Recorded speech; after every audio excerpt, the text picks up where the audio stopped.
Hello and welcome to the Metal Pack Pod, the industry's leading podcast for the global metal packaging market. The Metal Pack Pod is brought to you by the Metal Packager, the number one digital resource for the global metal packaging market. With over 7,000 monthly users in over 150 countries globally, be sure to check us out on metalpackager.com. I'm your host Alex Fordham, and in today's episode we have special guests as we welcome Meadow and DRT, fresh off their gold awards at the recent Canmaker Summit. Most household products come in linear single-use packaging made of non-recyclable material, but the Meadow closed-loop packaging system, with its infinitely recyclable aluminium can, paired with a reusable dispenser, is able to deliver personal care products and other consumables in a convenient and truly environmentally friendly package. The circular solution reduces the demand for virgin material, increasing PCR, post-consumer recycled content, eliminating waste streams such as landfill, incineration and leakage in nature. Meadow has sought collaboration with DRT, providing Meadow with an end manufacturing solution that can be made at scale for the consumer market. In today's episode, we host a roundtable discussion with some of the individuals that brought this concept to life. From Meadow, we welcome co-founder Nick Paget, and from DRT Metal Packaging we have President Larry Churchwell, Brandon Reinhardt, Vice President of Innovation, and Will Hoffman, Vice President of Sales and Marketing. But before we begin the episode, we must give special mention to our sponsors, PPG. Their range of innovative and sustainable solutions help protect and beautify the world. Now on to today's show.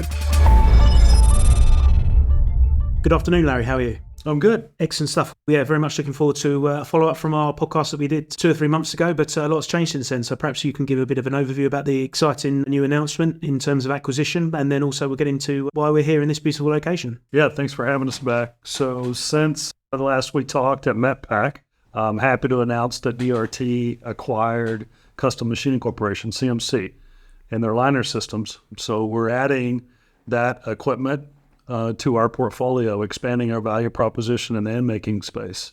So we're super excited about that and where that takes us for the future. But we're also excited about a partnership that we've developed with a company called Meadow, and we've basically brought that into the marketplace. We're commercial ready with our end design, and happy that we've got some folks here that can talk about the details with us. Absolutely. Well, before we get into the exciting announcement with regards to Meadow, but you can just, I've got a couple of questions in terms of the acquisition. What will that bring to the DRT portfolio? And it seems like you've been spent many hours getting this to fruition, so congratulations. And twofold. And what else does this essentially bring to the industry as well? Yeah. So DRT, like we talked at our deep dive a few months ago, is founded on the easy open end. And so our conversion presses have been a big part of the industry, both on the food and beverage side for many years. And so we reached out, started talking to CMC last year and had a common mission of where we wanted to go to help encourage growth in the industry and focus on what our capabilities are around quality of the equipment and the function of the equipment, but also the parts and the service experience after the sale. So we were like-minded on those, and it really was a natural fit for the two companies. And so now that we can not only sell the conversion presses and the parts, but also the liner systems. And just moving things on in terms of why we're here tonight, essentially. Yeah, Nick, good to see you. Good evening. How are you? Great to see you again. Great to be here with these guys. Absolutely. In terms of, obviously we're here for exciting product unveil, but for those perhaps not as well acquainted with the Meadow brand, if you could just perhaps provide a bit of context for the podcast, for your history involved in innovation, technology and sustainability, and then also why you saw this market as perhaps an exciting opportunity for you to make a difference. Yeah, no, absolutely. So we're Meadow, and we're here to really replace linear packaging and specifically single-use plastic packaging with circular packaging. And the best circular packaging out there, of course, is metal, and to us specifically, it's the aluminum beverage can. So Meadow's on a mission to replace single-use plastic, personal care, home care items such as sand shampoos, body washes, etc., with infinitely recyclable beverage cans. So to do that, we've had to make a number of adaptations with the help of DRT, of course, and a lot of other industry players. which has changed the beverage can into what we like to think of as a cartridge. So instead of buying your soap in a single-use plastic that ends up incinerated or in landfill, you're now going to be able to buy it in a beverage can, which is now a cartridge. You're going to be able to use it, enjoy it, and then recycle it within your existing reverse supply chain infrastructure.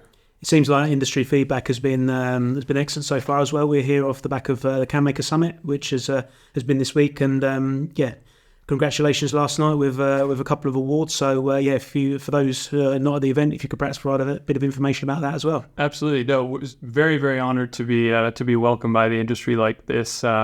We gave a talk yesterday about how for the past 3 years we've had a lot of engagement with end users and customers, but also brand owners. But it was really exciting, of course, to get feedback from the industry itself. So, the industry's been fantastic, and actually we were especially honored to be the recipients of the Delegates Award, which is voted on by the industry itself. So it was a really nice welcome to us being sort of the new kids on the block within the industry. And Brandon, you've been in the industry for a long time. So what does this mean potentially for can makers and the wider industry in general? I think there's a lot of opportunity, right? So I think with what we've done in the past historically with beverage ends and the easy open end, there's a lot of innovation there. But I think enabling this to go into new markets is a tremendous amount of opportunity for all can makers. It is a plug-and-play solution, which I think will be adaptable to the current infrastructure with little to no interruption. So I see it as a way to continue the innovation stream and relying on the heritage, but accelerating it into the future state. And then Nick, in terms of the partnership with DRT, what do these guys here, what do they bring to the table, and perhaps a bit of background behind why you chose DRT to essentially be partners in this exciting new project? Yeah, absolutely. So we're a pretty small team, but we like to think we're a pretty capable team, pretty creative team, and we're a very passionate team for sure. So we sort of did what we can in terms of learning very quickly what we can and can't do with cans, and we realized very quickly that what's happened with the can end and the intricacies involved with manipulating it, really we need to leave the professionals. So there was no better place to look, obviously, than DRT. We like to joke that they invented the integral rivet and pull tab, and we asked them to remove it. But with that, I think in understanding their capabilities in terms of product development, it was really clear that we picked the right team. I think one thing we talk a lot about at Meadow is that DRT has a lot of legacy, obviously, and a lot of know-how and years of R&D experience, but they also have the attitude that we have, as sort of more of a startup and moving really quickly and willing to be really creative and maybe take some risks. So I think it was a combination of the legacy, the know-how, but also the kind of innovative spirit that we share with them that made them a really awesome development partner. And that development partnership, is now turned into sort of a commercialization partnership, which is great for us because we're in a position now where we're ready to launch, and to be able to have DRT not only develop the product but also help commercialize it in terms of our production quantities. It's been a really great follow-on. I mean, it also means the relationship isn't over, which is good for us. Good to hear. And Larry and Will, in terms of an ultra-conservative market such as the can-making business, was there any reticence in terms of this getting this project off the ground, or was this a case of the idea was simply too good to ignore? Well, it's like we talked about at MedPac, is that we're focused on innovation, that we want to expand the industry, and nothing better than trying to expand into the household products, into the personal care spaces. Opens up tremendous growth opportunities for them for metal package. So I thought that it right away that it made a lot of sense. It was practical, taking on the advantages of this highly engineered packaging and leveraging it into a space that we can compete, just like Nick was talking about. And Will, in terms of obviously on the marketing side, since you come to the table, it looks like there's been lots of exciting new projects under the DRT umbrella, so to speak. So it must be exciting times, and must be a marketer's dream in terms of trying to bring this to the table and communicate it to a larger audience. Yeah, it's been a long time coming for DRT. I mean, Brandon mentioned it's kind of going back to our roots, and a lot of change is difficult, I think, for people, but the change within DRT is one that we've embraced, and enabling a company like Meadow to go faster and to benefit the market and other brands that aren't in the market today is something we're really excited about. Just want to move things on forward a touch. One of the key questions in terms of product launches is on paper, an innovation can look fantastic, the product can look fantastic. Ultimately, it's whether brand owners invest and then consumers ultimately get turned on and want to make purchases and repeat purchases as well. So where are you guys at in terms of this process? Or is it too early to tell? It'd be good just to get perhaps some context on that side of things. Sure. No, I think it's too early to drop names, but we've been engaging with the industry, and that has meant, the biggest brands in the world since the beginning of this project, to make sure that we had buy-in from them as well as their consumers. So, we've been doing a lot of work with the end consumers, and the brands tend to usually, fall in their footsteps. But nevertheless, we know that the brands are going to have a lot that they have to buy into on this product as well. So we're at a point now where we have very advanced dialogues with a lot of brands, but also the co-pack fillers, which are really key to enabling this market. And a lot of the co-pack fillers have tier 1 brands in their portfolios. And we're hoping to be in a position to roll this out as early as this year, but certainly first quarter of next year, and to be in a scale up. Is this a Eurocentric model, or is this what's kind of the remit with regards to scaling this out there? Yeah, so we're setting up. We've got, as we mentioned, we've got DRTs. Put us in a position now where we can have, as a commercialization partner, we can flick the switch on a press that's going to start producing these ends, tomorrow in the U.S. But we want to be able to roll that out, and we think it's possible very quickly to be able to have a similar setup in Europe. And the reason that's important to us is that we think this could be a system that gets launched and scaled in both geographies very quickly. And I think that's important to the brands we're speaking with right now. If pilots go well, they want to be able to scale this really quickly, and that means globally. The key benefits of the can that we're hearing from these brands is that it is scalable. So we talk a lot about why it's sustainable. We all live metal packaging. That resonates well with consumers. But beyond the sustainability benefits is also just the scalability. So I think the can in itself, in the volumes that it's produced in, is a highly scalable product. And that's one of the key benefits to the brands. Excellent stuff. And in terms of feedback this week, just we sat here in round table format. You guys have been sort of circulating the floor at the various dinners and networking opportunities that this week has provided. What's been the general industry feedback, you feel? A lot of people came up to me, I think each one of us, and really talked about how they were blown away by the forethought, the background, all the pre-work that was done, like at the consumer level, but also breaking down the big brands and what their sustainability goals are for the next 5, 10, 15 years, and how those goals line up directly with the solution, and how the solution, the can product, can deliver the results that they need to be able to meet those goals. And so there's a general excitement, enthusiasm in a big industry that's sometimes a small industry, and you don't see a lot of things like this that everybody can unite on. And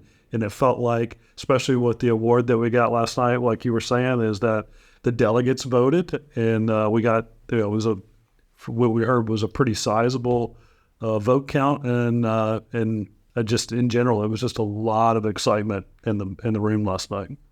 Yeah, Brandon, sorry? No, I would echo those same sentiments. I think in a room full of highly skilled and technical people that have a lot of experience, it was pretty energetic, I think, to hear some of the excitement around this product, both from a technical standpoint, but also synergies around what this could do for the planet and what it can do for just sustainability going forward. So I was encouraged, I was motivated, excited about the true initiative around ingenuity and around innovation, and I think this speaks to that. In terms of, I know we've spoken about obviously the positive feedback involved. Has there been any food for thought, so to speak, in terms of feedback, not necessarily negative feedback, but perhaps some issues that you hadn't have thought of? Because what perfect market research is there with a couple of hundred people, industry people in the room at the same time? It must have been a really good opportunity to deep dive into some industry feedback that you wouldn't have felt elsewhere. Absolutely. I mean, I think a lot of the reason we were there was asking questions. I mean, I think we were grateful we didn't learn any new things risk-wise that we didn't know, but certainly we were looking for a lot of answers for risks that we've identified along the way. And I think, Will and I were talking that it's probably only 1 year ago that we had our first conversation, and we've come very far very quickly, but that means that there's still a lot of questions we want to understand the answers to, and that's a lot of the reasons why we were at the Canmakers, because the answers were in the room. So we've been able to get in touch with a lot of people, whether that's to understand compatibility better, maybe that's on the lacquer side, maybe that's on the treatment side, can handling and how that integrates into personal care fillers.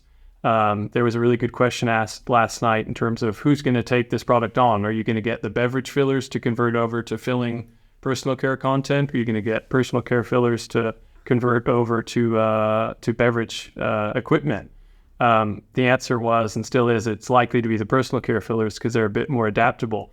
But it's those kind of questions that you get asked at the Canmaker Summit, which makes you realize there's a lot of knowledge you can leverage in the room. So those are things that we're looking into already, but I think they're going to come down to lacquer compatibility. We've got a lot of solutions for it. It's just picking the right one.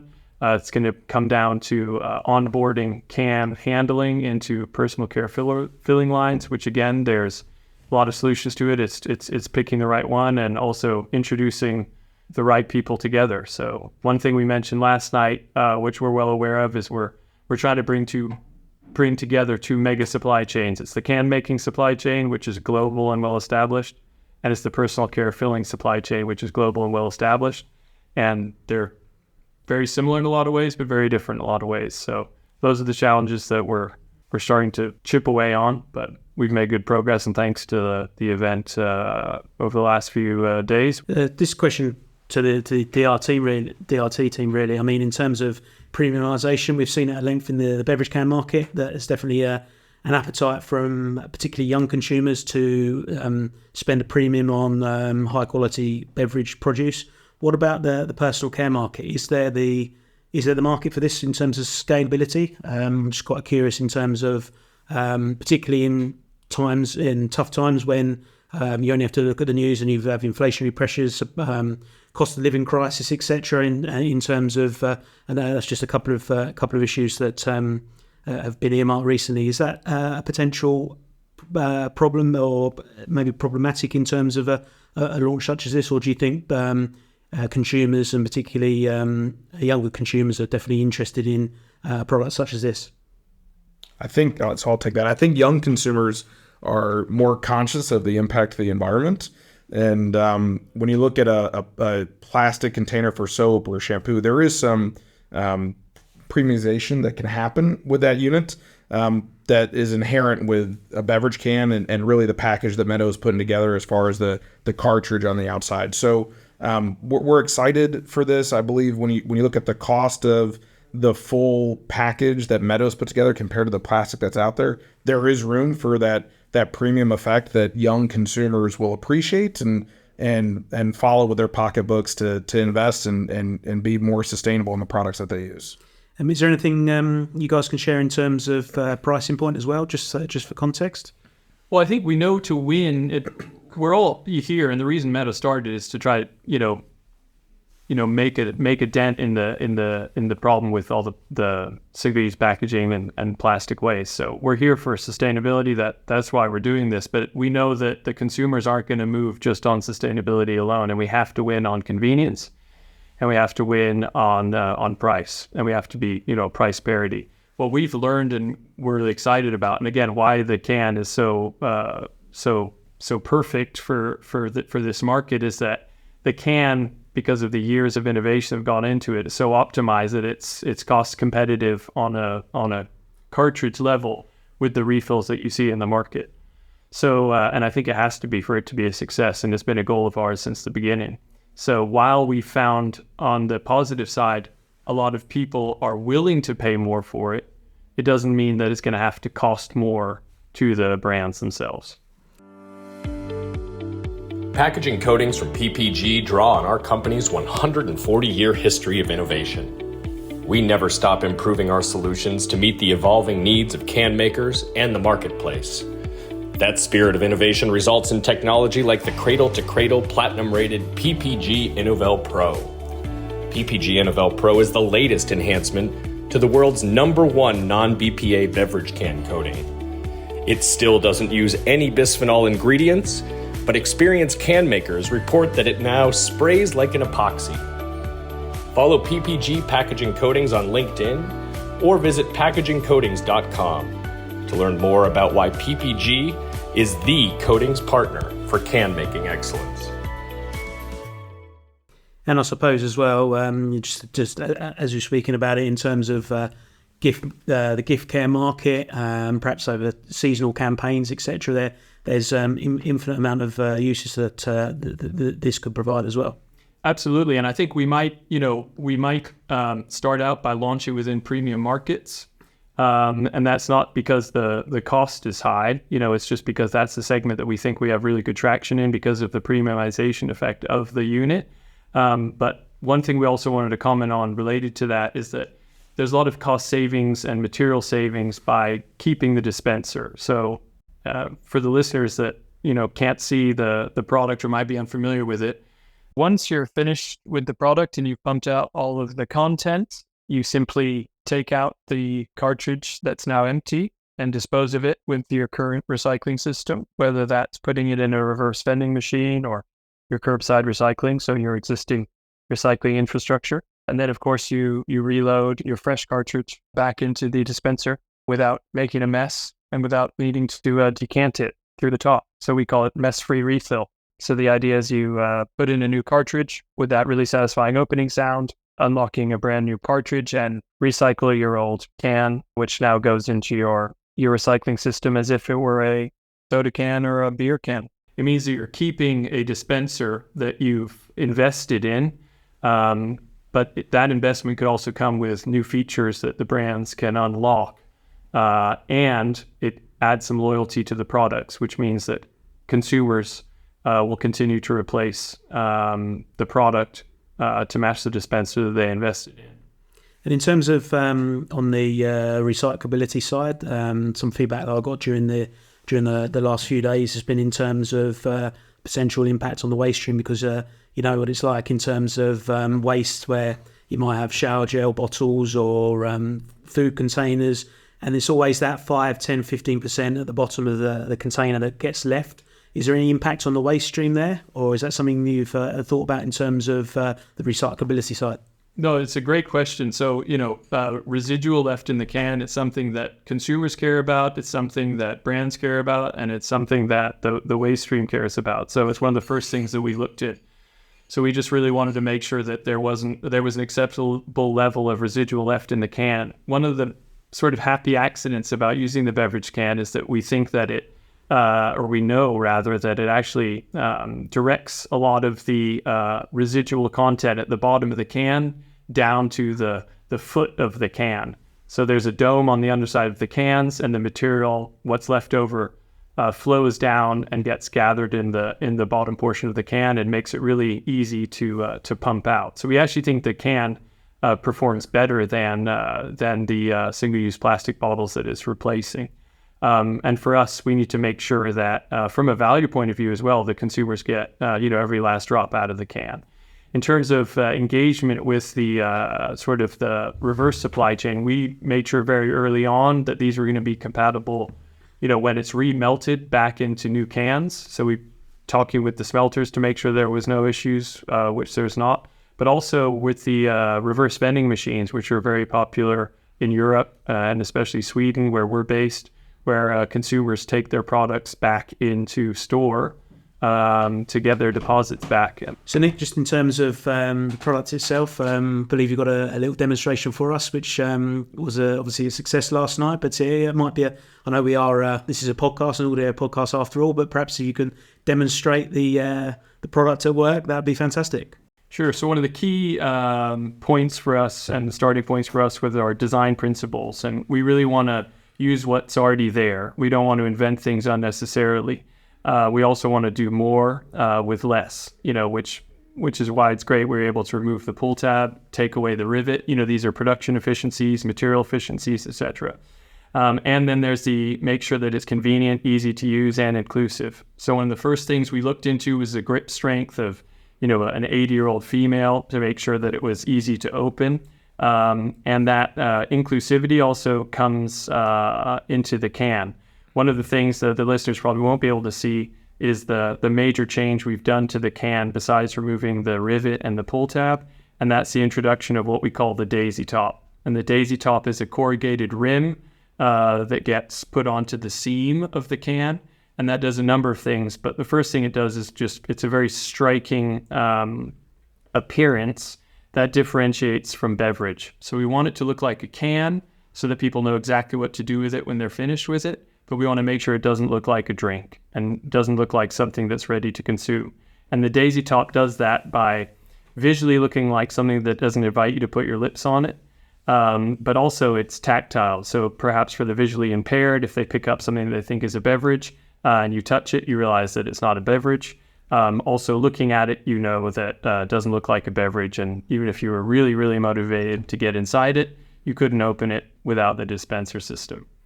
And in terms of product design, I know one of the key talking aspects at the moment in the industry is digital print technology, particularly in the craft beer market for small to medium-sized runs. So it just strikes me as an outsider looking in that could have huge potential moving forward for shelf appeal and point of differentiation. So is that something you thought about, or is that perhaps something a little bit further afield and in years to come? No, absolutely. And I think that's why this has really all come at a great time. And it's something the brands that we show these to are really excited about. And, they think about seasonal or promotions, or customizable products that really helps them push these products. And because the printing's getting so great, again, it just adds to the premiumization effect. There's the 316 branding, which is well known to the can making world. But there's a lot of real estate on these cans that the brands are going to be able to do a lot with. And we're just really excited to see the kind of things they're coming up with and showing us. But it's not about, I think you mentioned what you see on shelf, and it's also what you don't see in use. So it's a small thing, but we think is significant that, with expensive products and premium products, consumers don't have to live with looking at the ingredients label or the barcode anymore, because you bought the product and you can read about it when you buy it, and you put it into a dispenser in your home.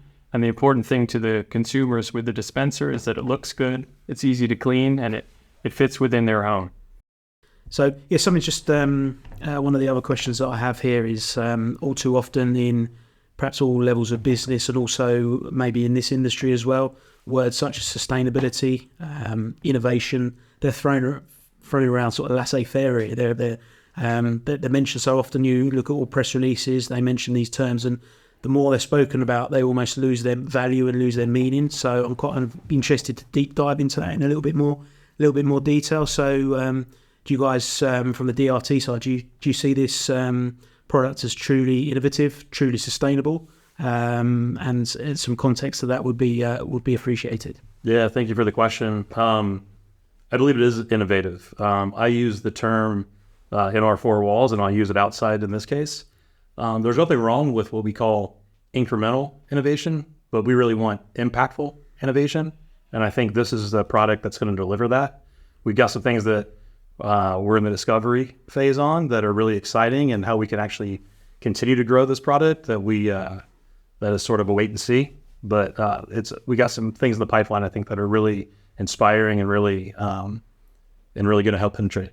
And part of our strategy is if we can help enable brands to enter the metal packaging market, we will benefit, DRT will benefit, but the rest of the industry benefits from that. And to me, that's really that impactful innovation that Brandon's talking about is expanding this market and enabling others to benefit from everything we know about the aluminum can.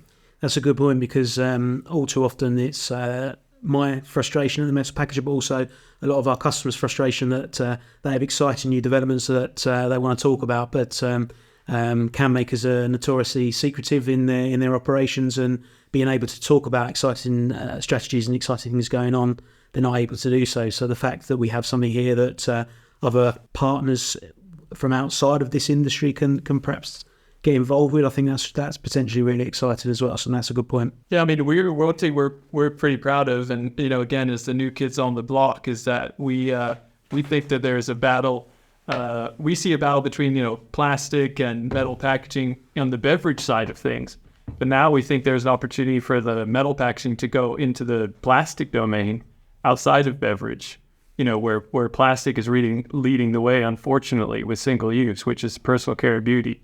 So we're really excited to be able to enable, in a small part, an opportunity for the metal packagers of the world to go and take some plastic away from their core market. That's interesting. And has there been any feedback from the plastic packaging side? Is there anything that you've come across, or is that something that perhaps is that we don't want to touch upon? I think a big theme of the talks we've had over the last couple of days have been that the metal packaging industry needs to do a better job of saying how great and how superior really the metal packaging is in that space. We saw a lot of very interesting graphs about consumer perception of plastic versus glass versus metal, and you realize that a lot of maybe the sustainability effort right now isn't best served on the innovations within the products. It's probably better served on the communications of how good the product is, because it seems there's a lot of catching up that the consumers need to do on learning about the benefits of metal packaging and how it's infinitely recyclable, because of all the effort and success that the plastic industry has had on communicating the quote-unquote sustainability that they offer. So I would say the pushback hasn't been specifically directed at us, but it certainly, we're learning quickly that it's directed at this industry, and there's a lot of effort required for the metal packaging industry, which we're proud to say we're part of now, to communicate better that metal packaging, and specifically to us, the aluminum beverage can is the best packaging out there when it comes to circularity and sustainability. So Nick, you were mentioning about the fact that there's been some talented minds involved with this project. So perhaps if you can share with us the backdrop behind that, and not just yourself, but some of the key players involved with this. How did you come to, essentially, the background behind Meadow? Really, I mean, how did you come to exist as a company, and also the sustainability agenda and the passion involved is plain to see. So that's not born overnight, obviously. So some context would be appreciated. No, absolutely. So, the three founders, Victor, Peter, and myself, we've all been very passionate about doing something to curb the sustainability crisis. And we really came together to try to do what we can to prevent plastic waste from entering, the waste stream. And we met based in Stockholm, Sweden, and what turned from a few conversations 1 hour a week very quickly turned into 3 hours a week. And then before we knew it, we had formed a company and started the first fundraise and registered a company, and we were up and running. And that was probably about 3 years ago now. But since then, we've expanded the team a lot on the technical side, everything from chartered engineers to design scientists, a very capable design team, which designed the beautiful product we have in front of ourselves now. As well as experts in user testing, and also we've recruited people on the commercial side from the personal care and beauty teams.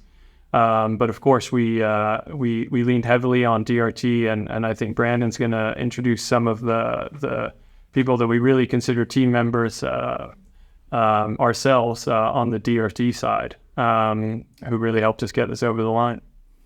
Brandon, add into Nick's point there.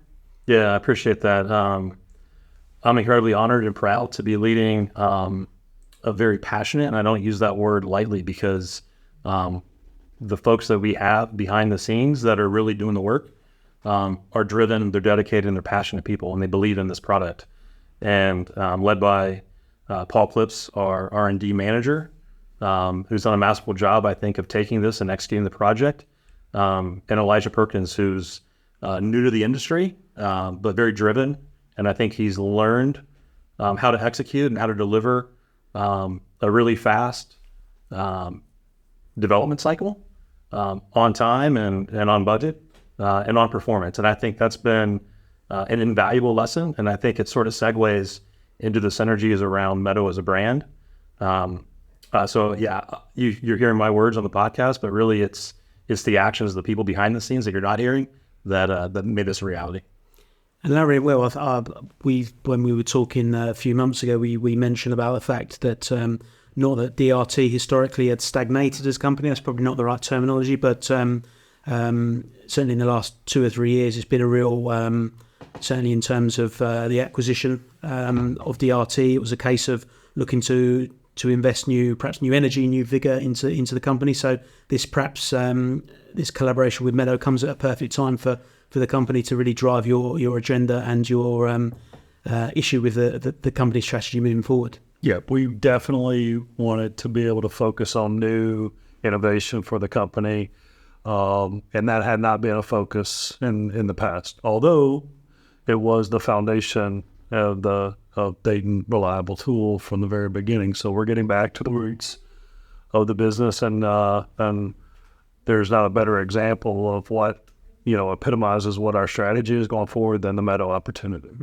Will, anything to add to that side of things as well? Just that we're here in Scotland after the Canmaker Summit. We're about to meet the rest of the Meadow team. I think on the DRT side, we're a pretty small but mighty group. But there's 17 people. That's right. Yeah, 17 people from Meadow, and a few of us from DRT, and maybe 20 or 30 people from the industry to get together tonight to kind of celebrate Meadow coming out here to the market with the end. So just really excited and thankful for the teams and the people and the hard work that's been done over the last year, and appreciate you taking the time with us today, Alex. No problem. Just to summarise, I mean, where do you see this in 5 years' time? I know this perhaps is a bit of a leading question, really, but the ambitions for this, obviously, from small acorns does a tree grow. So it must be definitely must be obvious that you have a plan for this, and that you thought about where you see this in years to come. So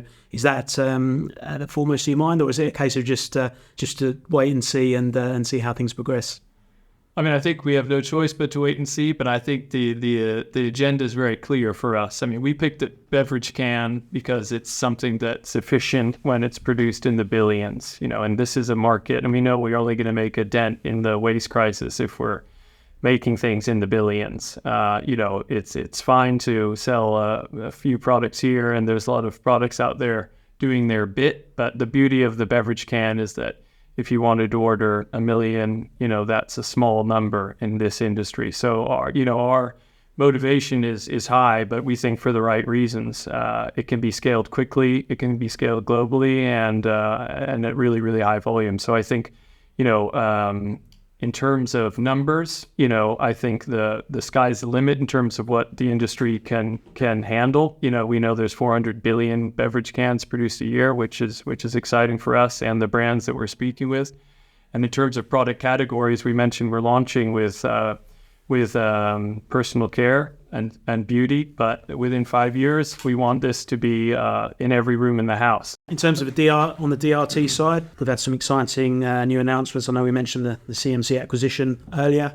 Obviously, we've got the Meadow celebration and product unveil this evening. Is there anything else from a DRT side that you can share with us, or is it going to be a wait and see for the industry? Yeah, we hope to have more things coming very soon, so that we'll be able to get back in touch with you and make sure that you're helping us get the word out. Absolutely, we'll be sure to do that. So no, thanks guys, it's been a real pleasure, and looking forward to a great evening. So thanks for your time. Thank you. Cheers.